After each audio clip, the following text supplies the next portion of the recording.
why'd you walk away from $50 million? I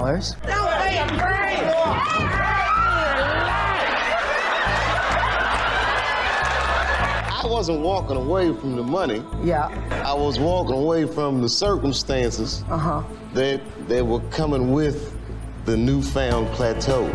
Let me take you back to the spring of 2005. At this exact moment in history, Dave Chappelle was the undisputed king of comedy. His television show was a cultural phenomenon. He was making the network hundreds of millions of dollars. I think it's the greatest sketch comedy show of all time. Yeah. Dave's a beast, man. That's the only man that puts a little fear in my heart. I'm like, okay. Dave, in my opinion, you're the GOAT. $500,000 in one day. Right. 2.2 million in a week. The largest selling television DVD of all time. So the executive sat him down at a table and slid a piece of paper across the desk. It was a contract for 2 more seasons of The Chappelle Show. The number on the paper was $50 million. To a normal person, $50 million is the ultimate dream. It is generational wealth. It is retirement money. But Chappelle looked at that paper, looked at the executives, and realized it wasn't a reward. It was a leash. I found out that these people were streaming my work, and they never had to ask me, or they never had to tell me. Tell you the truth, I've even thought about coming back and doing another Chappelle Show. Well, but if I do, I can't call it Chappelle Show because my name and likeness is being used by them in perpetuity throughout the universe. It's in the contract. Oh, it's fine. During the filming of a sketch, Chappelle heard a white crew member laughing at a racially charged joke, and something did not sit right in his spirit. In that split second, Chappelle realized his comedy wasn't making fun of black stereotypes anymore. It was feeding them. He realized that if he signed that contract and took the money, he would no longer own his voice, his art, or his own soul. I want black people to be disappointed in me for putting that out there. No, you don't want to be disappointed in yourself. You know what, Hope? You're right. You can have my fish. God damn! So he did the one thing the corporate machine is never prepared for. He didn't ask for more money. He didn't call his lawyers. He walked out the door, boarded a flight to South Africa, and completely vanished. If you were a superhero, Dave, what would be your superpower? Disappearing for long periods of time. The public was shocked, but this event exposes the darkest, most hidden truth about the entertainment industry. Fame is not freedom. Fame is a highly lucrative hostage situation, and walking away from the machine is the ultimate act of rebellion. I believe that they gave me a raw deal because this fucking industry is a monster. People say that. He lost $50 million. No, that's not even close to what happened to this dude. And until you understand what happened to the dude, you don't understand what happened. Now, who gonna turn down $50 million? But as you are about to see, the corporate machine does not let its assets just walk away. They will do absolutely anything to punish you, destroy your name, and keep the trap hidden. Being called crazy and drug addict and all these things scared me. You say this shit about me in front of my children, and who the f do these people think they are? This is redline theory. To understand why an artist would run away from millions of dollars, you have to understand what the Hollywood system actually is. We think being famous looks like glamour and red carpets, but the reality is that your schedule, your physical body, and your words become the legal property of a giant corporation. People are watching me, and that's the life that I chose. You try not to give in to fear because obviously that's the whole point of being here. To escape the trap, you have to choose your own humanity over the money. You have to become an outcast. But don't talk to me. I don't want to hear paparazzi talk to me or anybody I know. It doesn't matter. But don't talk to me at all. I think we finished in 2014, so that was the last film I did, and I was very much like, that's it for me, I'm done. Look at Cameron Diaz. 10 years ago, she was the highest paid actress on the planet. Studios would pay her 8 figures just to put her face on a movie poster. But being a massive movie star means you are essentially corporate property. You work 14-hour days for months at a time. You do not own your own life. Why did Cameron Diaz step away from the world of acting. Cameron Diaz is a machine. For me, I just really wanted to make my life manageable by me. You know, like my routine in a day is literally what I can manage to do by myself. I know it has to feel amazing. It's the best. Going from that. Yeah, I feel whole. To get her humanity back, she quietly executed a shadow exit. For an entire decade, she refused to step in front of a camera. She walked away from the money to prove to the system and to herself that she belonged to nobody else. She built a quiet family life and launched an incredibly successful organic wine company. When she finally decided to act again a decade later, she did it with total financial independence. She had the leverage. This movie is so fun. The dream team is truly back. And coming back and knowing that I get to work at this level, making a film again, that's an option to me. I feel so honored and privileged to be able to come back to work with Jamie and to make a film of this caliber. But it's not just actors. Today, the music industry demands the exact same sacrifice. Record labels don't just want your music anymore, they want your soul. They demand that artists post 5 viral TikToks a day and sell their personal trauma just to market a song. This is the dream of every artist. This is the dream of every artist. No label behind me right now. This shit is beautiful. R&B singer Snoh Aalegra is the perfect counterattack to this system. She was mentored by the legendary Prince, who explicitly warned her to protect her independence and never let the corporate machine change her, and she listened. Snoh refuses to play the viral pop star game.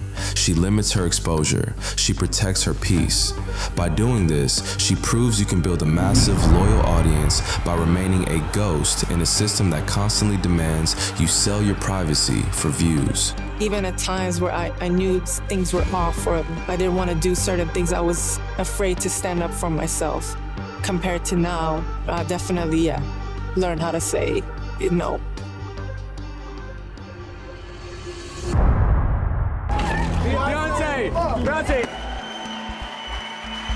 Some artists protect themselves by stepping into the shadows, but there is a much more aggressive version of the shadow exit. Some artists don't just hide, they actively starve the machine to feed themselves. I need to innovate what these contracts are, not just for me, but for all artists. It's not about me getting my masters back. It's about freedom. The global entertainment industry is a rigged game. Artists generate billions of dollars in revenue, but the record labels keep almost all the profit. The creator is left with pennies on the dollar. They tricking y'all with the words in these contracts. They tricking y'all into thinking that y'all are real partners. They tricking y'all with the, hey, you own your stuff. I'm saying all of the musicians are broke relative to what you bring in. If you want to see what it looks like when an artist outsmarts a multi-billion-dollar corporation, look at the ultimate heist pulled off by Franck Ocean. By 2016, Franck was locked in a terrible contract with Def Jam Records.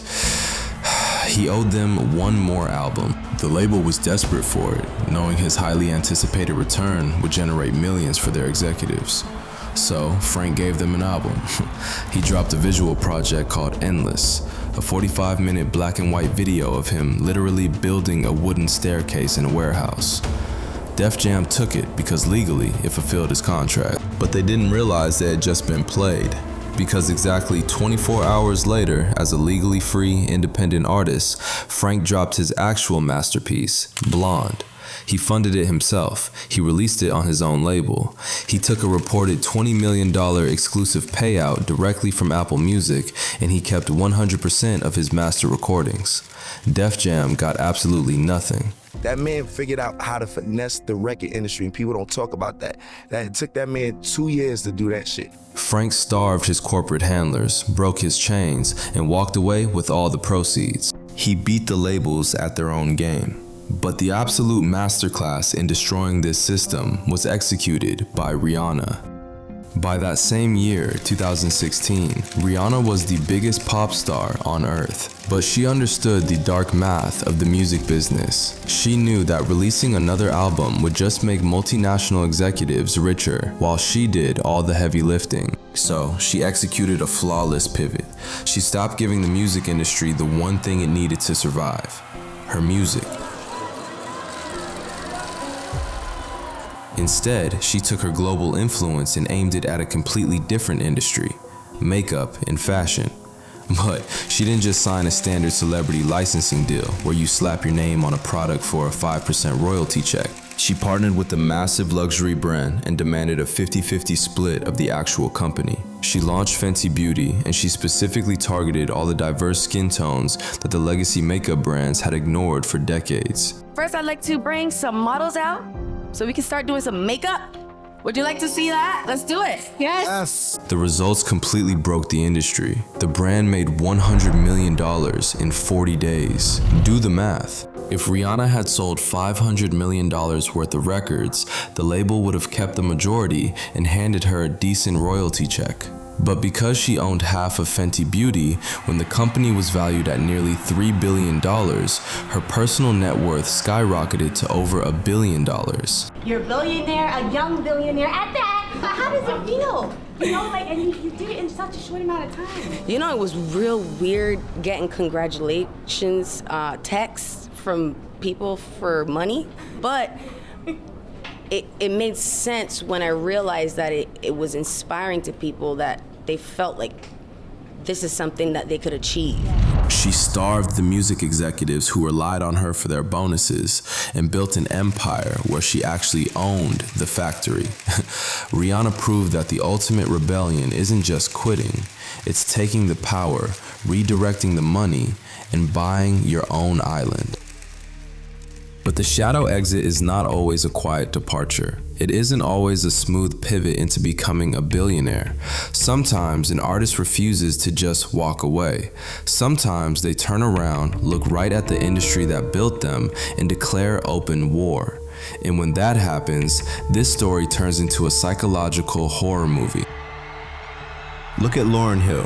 In 1998, she was treated like a god.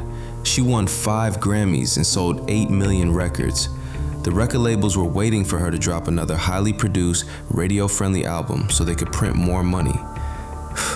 Instead, in 2002, she went on MTV Unplugged and completely destroyed her own pop star image. She walked onto a bare stage in a baseball cap and jeans, holding an acoustic guitar. She broke down in tears. And she explicitly warned the world that the music industry was a spiritual prison. The more I acquired, I became more of a prisoner. I mean, 40 people on staff, and you can't do nothing, and now creativity is impossible because all you can think about is all these folks that, you're supporting and carrying, and, it's not good. She told her fans that the business holds artists emotionally hostage, forcing them to live an artificial lie just to sell records. She refused to play the game anymore. That exact same year, the most famous man in human history went to war with his bosses. Michael Jackson launched a massive public attack against Sony Music and its CEO, Tommy Mottola. I'm leaving Sony a free agent. I own half of Sony's publishing and I'm leaving them. They're very angry at me because of it. I just did good business, The way they get revenge is to try and destroy my album. But good art never dies. And Tommy Mottola is a devil. Michael had bought a massive catalog of music publishing rights years earlier, and he realized that the record labels used massive debt to trap artists and eventually steal their publishing back. In retaliation, Michael took the fight to the streets. He literally rode through London on a double-decker bus, holding up signs calling out the predatory, racist exploitation of artists. Tommy Mottola. Tommy Mottola is the president of the record division. He is a mean, he's a racist, and he's very, very, very devilish. And in return, there was a campaign to destroy his image and eventually to kill him. And this happens in Hollywood too. When actors like Mel Gibson or Taryn Manning suddenly go off script and start talking about the darkest, most sinister secrets hidden in the Hollywood hills, a terrifying alarm goes off. Do you think there's a level of fame that is just too dangerous? Yeah, if you don't drink the Kool-Aid, you don't drink the gold juice. So I was offered the gold juice 3 times. I don't know, but I didn't drink it and I didn't want it. They send people after you. You can have everything you want, all the fame in the world, all the money. I'm like, what if I just drank it? It's all a real thing. The industry immediately stops viewing them as a star. They are reclassified as a structural threat, and the machine activates a protocol to destroy them. There's a producer I know, successful producer. I will not mention names, but his whole opinion about women on film, from beginning to end, is very brief. He says, women on film, either naked or dead. Both is better. Kanye West has been hospitalized and is under psychiatric evaluation. Police reportedly responded to a disturbance call at Kanye's trainer's home in Los Angeles at 1:20 p.m. Monday. How does a multi-billion-dollar corporation neutralize the threat? They don't use physical force, they use propaganda. The moment an artist tries to expose the trap, the industry triggers the Eradication protocol. The goal is simple: assassinate their character so badly that the public never believes a word they say. When Dave Chappelle walked away from his $50 million because he had ethical boundaries, the media didn't call him a hero. They told the world he was smoking crack. They said he was hiding in a mental hospital. Think about how evil that strategy is. If they can convince you that Chappelle is just a crazy drug addict, you won't question the predatory network he ran away from. Being called crazy and drug addict and all these things scared me. You say this shit about me in front of my children, and who the f do these people think they are? Chappelle had to go on Oprah just to beg the public to understand he wasn't insane. He was just stressed out and under a lot of pressure. It's very stressful for someone to constantly walk behind you and say, you're insane. Oh, hey, how about this? I showed up to work the first week, and where my office used to be, they built a wall there. But it came out later that they were like, well, they said you wanted it. I don't want to be walled up at the office. I like hanging out and talking. They did the exact same thing to Lauryn Hill. When she warned us about the spiritual prison of the industry, music critics called her performance a car wreck. They labeled her difficult, unhinged, and claimed she was having a nervous breakdown. If you brand the whistleblower as crazy, you never have to address the whistle they are blowing. But it gets much darker than bad PR. Investigative reports show that Hollywood frequently weaponizes actual psychiatric laws to silence people. In California, it's called a 5150 hold. It allows authorities to lock someone in a psychiatric ward against their will. What a 5150 hold is when you are put in the hospital because one of the professionals or yourself thinks that you are a danger to yourself, a danger to someone else, or gravely disabled. And so they place you on this hold, which is a 72-hour hold or a 3-day hold in the hospital. When high-profile artists get into massive financial wars with their managers, their labels, or their estates, these psychiatric holds are magically deployed. We actually saw this exact Eradication protocol leaked to the public in real time with Kanye West. We are drugged out.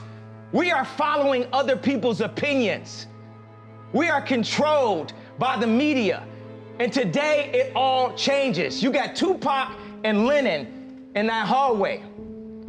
Today it all changes. We need to think how to think free, then we need to learn how to feel free. When Kanye went completely off script and started publicly attacking the power structures in Hollywood, the machine didn't just freeze his bank accounts. Kanye leaked text messages sent to him by his own personal trainer. I'm going to help you one of a couple ways. First, you and I sit down and have a loving and open conversation, but you don't use cuss words.